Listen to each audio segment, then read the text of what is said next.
Madam Chairperson, as I rise to speak in support of the budget, I seek your indulgence.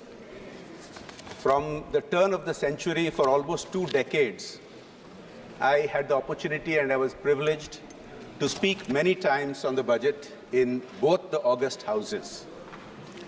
But I have been away for a while, for about 5.5 years, and now back as a member of this House. It is my great privilege to speak on this most important budget, but it is almost akin to a maiden speech. Madam, I compliment Honorable Finance Minister Nirmala Sitharaman ji on this historic budget. Historic because not only is it her 6th successive budget, I stand corrected, 7th successive budget, but the first one in the historic 3rd consecutive term headed by Prime Minister Narendra Modi. Madam, I wish to put this budget in the context of what has happened in the last 10 years. I will speak on the budget, but this context is important, Madam, because we have just a few minutes ago heard a pining for the colonial era. We have heard a little bit before that weird allegations that this government is like the British Raj, which has just been contradicted by my previous speaker, who was pining for the colonial era of the 1920s. Madam, there are terms to describe this kind of an attitude, but I will remain parliamentary. And so the parliamentary term for it in social sciences is referred to as a westernized oriental gentleman, a wog. And that's because while you pine for the former masters and the degrees that they give from their countries and denigrate ours, those former masters don't respect you. Those former masters don't respect you. They refer to you, when they are charitable, as wogs. Madam, the context of the last 10 years is as follows. When Prime Minister Modi formed his first government 10 years ago, he inherited from the previous government a huge backlog of undone reforms. In fact, in the words of my friend, the honorable member from Thiruvananthapuram, you might call it a long laundry list of unattempted reforms. Starting with GST, going on with the bankruptcy code, and we could keep going on and on. Madam, this budget is both very wide in its scope, but also very deep in addressing the reforms that are necessary to take Bharat forward. Madam, for the last 5 years from outside this House, I have admired Nirmala Sitharaman ji's previous budgets when, during the second Modi government, she consolidated on the deep fiscal reforms that were initiated in the first Modi government by my friend, the late Arun Jaitley. In the second term, during Nirmala ji's budgets being presented, India consistently remained the fastest growing large economy in the world.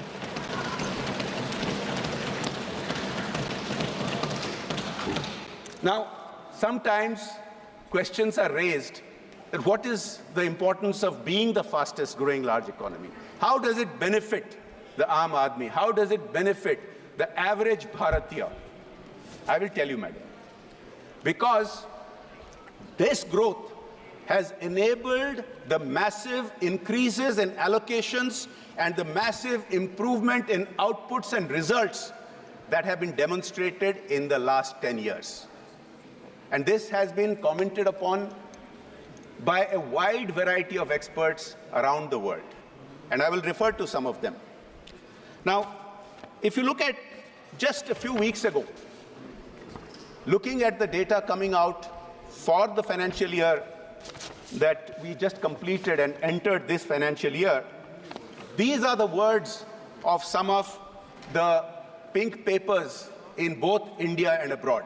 I quote one, but this has been repeated many different times. Quote, in 2024, India has experienced significant economic growth, with exports reaching a record high of $776 billion at an 11.8% increase. The unemployment rate has dropped to a record low of 3.1%, and business activity and job creation are at an 18-year high, reflecting a robust economy.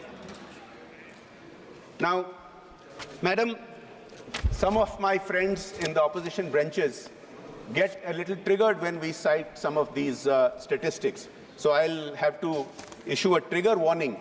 But the data indicates, if you look at the job creation data, for example, in just look, I'll tell you where it is manipulated. The manipulated data comes from certain organizations where the head of the organization is the head of your manifesto drafting committee.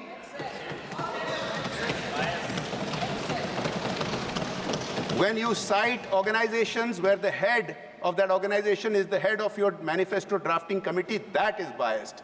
This is not biased. These are RBI data. These are reflected by the World Bank and by the IMF and by India's pink papers. Next, just in the manufacturing and services sector, in the last 10 years, 89 million jobs have been created. Compare this with only 66 million in the previous 10 years.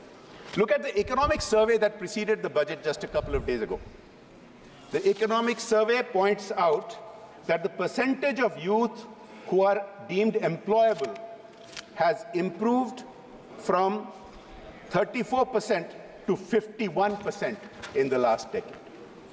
And this work is being taken forward with many other steps to be mentioned in this budget, which I will come to. Madam Chairperson, I think while increasing these allocations, I'll refer to some of the increased allocations in infrastructure and other areas. While increasing these allocations, for example, my previous speaker just mentioned allocations to health. I think the House deserves to know that in the last 5 years, under the leadership of Prime Minister Modi, Nirmala 9.5%, which is a new record. Madam, the system has to have a capacity to absorb, and that's why it has to be stepped up gradually. You cannot beat this high CAGR commitment to health. But Madam, I think one of the most impressive parts of the Modi government, especially in the last 5 years, is how the fiscal deficit has been managed, despite these high allocations for the growth of India. And Madam, I refer to the fiscal deficit, it gets referred a lot, but I want to take a moment to go behind why it is important. Madam, in this House, not just in the Treasury benches, but also in the opposition benches, there are many friends with whom I have personally sat and engaged in discussions with multilateral and global financial institutions, and they point out that the single biggest factor they look at when giving a country rating is the fiscal deficit. And that is what impacts inflation, that is what impacts our exchange rate, to what some of our friends have been referring to. Madam, the fiscal deficit, which was inherited 10 years ago at 4.5%, was continually brought down in Modi ji's first government until it reached 3.4%.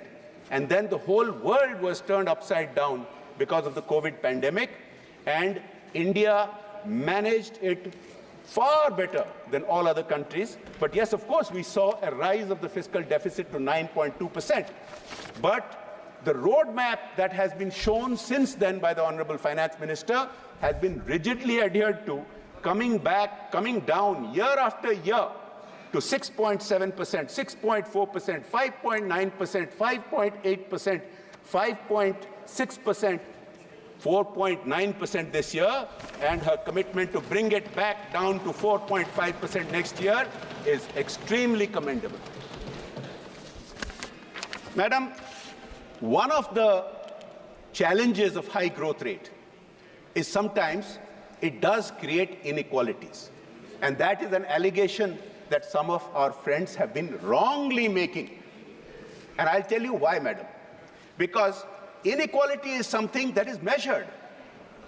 There is something called the Gini index, which measures inequality in a society across all countries. Madam, the reality is India's Gini index, which started out 10 years ago in the mid-30s, has remained in the mid-30s. Inequality has not changed by economic parameters. And, madam, why this is particularly impressive? Gini index, why? Just look it up. It's very simple. You can Google it. Now, madam, the important thing is the Gini index of India is far better than other BRICS countries like China and Brazil, which means despite being in the same economic strata, we are a far more equal society. What is even more impressive is that our Gini index compares more favorably than highly developed countries which have been allocating huge sums to welfare, such as the United States, such as the UK.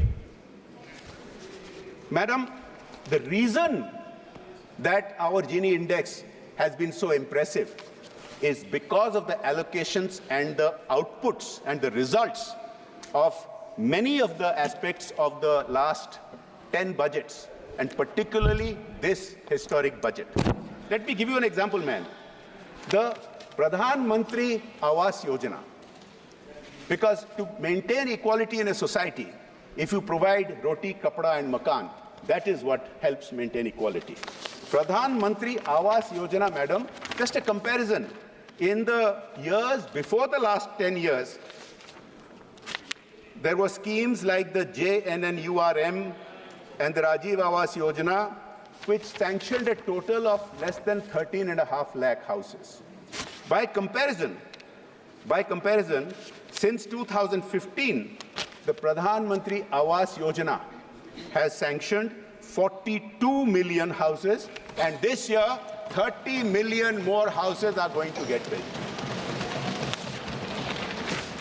Take, for example, ma'am, the Jal Jeevan Mission, another very key aspect of the various budgets of the Modi governments 1, 2, and 3, especially in the last few years. Ma'am, take a look at this. I'll give you the statistics. The Jal Jeevan Mission, just a few days ago, please have the patience to listen. Please have the patience to listen. The Jal Jeevan Mission.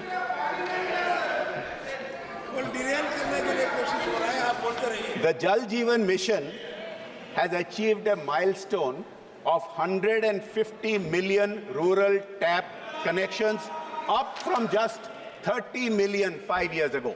5 times growth in just 5 years. This translates to 2.28 lakh villages and 190 districts achieving the Har Ghar Jal milestone. Similarly, Ayushman Bharat, which provides health coverage to hundreds of millions of Indians, the world's largest such program, again this year has got 7,300 crores allocation to take it forward. Madam, there have been some comments on this historic budget's focus on Purvodaya. I think it is important to discuss this. Now, the Prime Minister is on record as having a deep commitment to the Northeast and the East, which he has repeatedly explained, that unless these previously neglected regions get developed, Bharat is not going to get developed.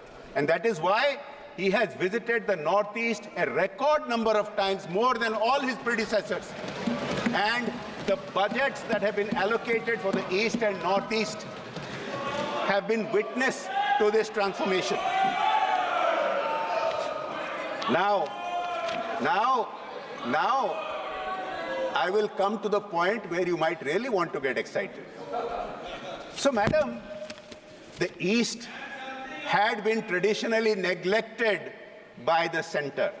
But what is more tragic is that within the East, there was discrimination from one state to another, despite ministers from those eastern states having had a role in Delhi. Madam, more than 20 years ago, when I first spoke at a budget, in those days the railways budget was different, separate. I was myself shocked to find some of the statistics. Pani. Madam, I still remember the statistics more than 20 years later. And please, my friends, please reflect on this. 20 years ago, when I first spoke on the budget, I found that West Bengal had the country's highest rail track density. And I remember the number. It was 42 kilometers per square kilometer. Right next door to West Bengal was my state of Odisha, lowest in the country, 14 kilometers per square kilometer. Every year, we used to appeal to the center to increase our allocation. We used to keep getting a few piddly 100 crores. And our appeal was, at least please give us 1,000 crores. In the first Modi budget 10 years ago, we were gobsmacked when the allocation straight away went 5 times to 5,000 crores.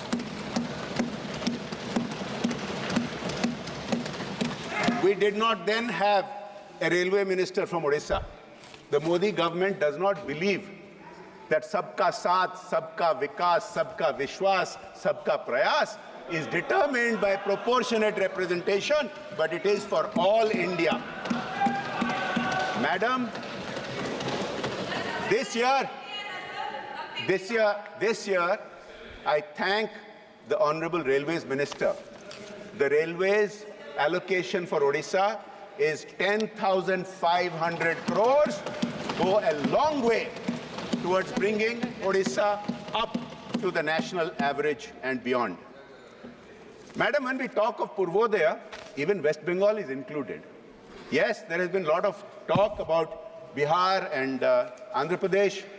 In Odisha, some of our friends from other parties in the other house created a ruckus because they wanted to know how much has been allocated, despite the Honorable Finance Minister specifically covering a wide array of investment opportunities.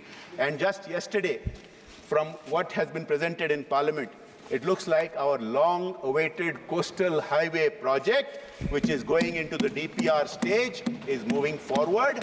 And that is something like 2.5 times of what the Railways Minister has given us. This will be a total transformation for Odisha.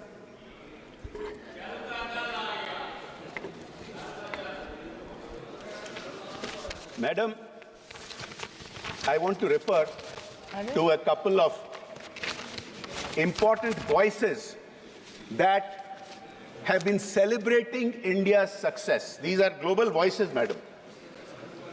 Madam, the World Bank, I'll come to another one first.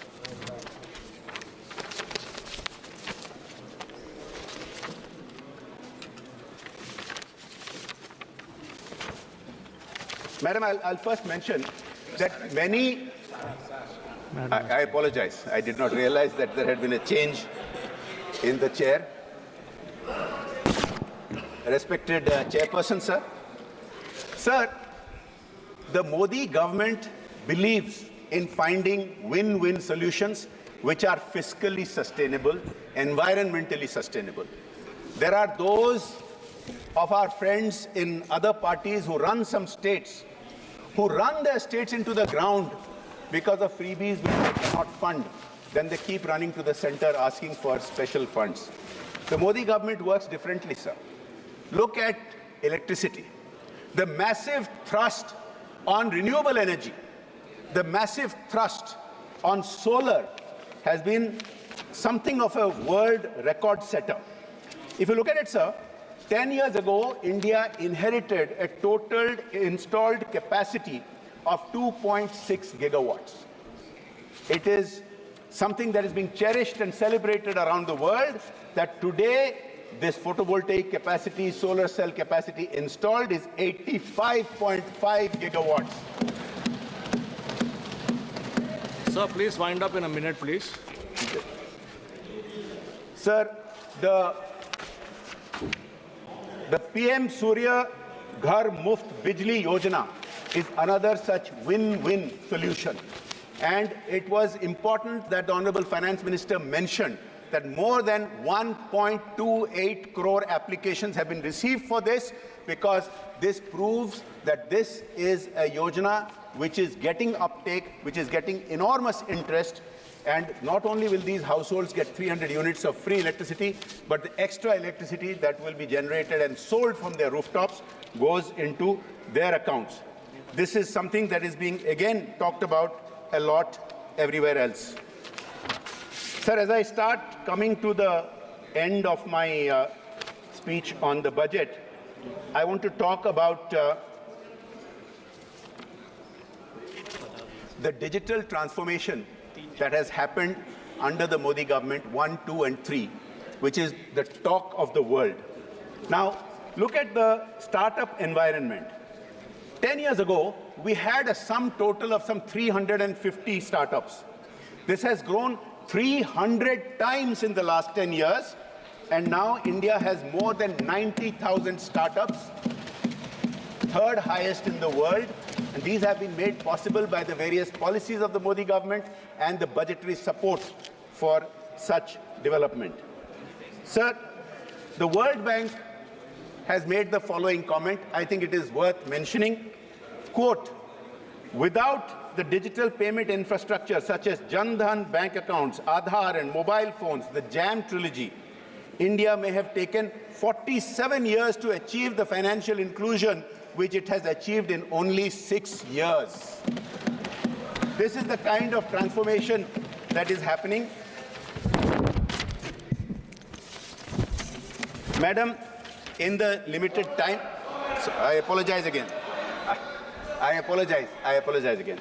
Sir, in the limited time available to me, I will not be able to go into each and every aspect of the budget, but suffice it to say that the thrust on infrastructure continues. And this is again the talk of the world.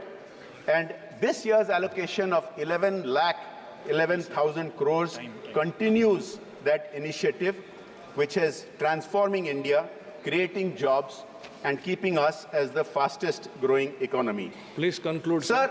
Yes, I'll just make this one last point and I will conclude. Sir, one of the most transformational infrastructure initiatives was started under the late Atal Bihari Vajpayee ji in the first India government, which was the Pradhan Mantri Gram Sadak Yojana scheme. Sir, I represent a coastal district of Odisha, Kendrapada, where many areas used to get completely cut off during the monsoon, and children could not go to school and citizens could not go to hospitals. But the PMJSY roads, concrete roads, made it possible that even something which may be 15 kilometers away becomes easily accessible on a bicycle. It has transformed life. But there are still areas that are left behind. And I compliment the Honorable Finance Minister that in this historic third Modi government, she has proposed the fourth phase of PMJSY, which is going to create connectivity to another 25,000 habitations. And it transforms places like Kendrapada, places around the country, especially in the northeast and previously neglected areas where many habitations, many villages used to be deprived of the basics of life, which are now being made available to them. Sir, I could go on and on. I will just conclude by saying that sometimes our friends in the opposition try to blame us for their own faults, whether infrastructure which is facing problems which was built during their time, or whether the banking situation. Sir, the transformation in the NPAs in the banking situation is noteworthy. I will conclude with that. Some 64,000 crores worth of assets have been seized, which was not happening, and it may be paining some of our friends because parties of nepotism, parties of corruption obviously had a stake in all those defaults.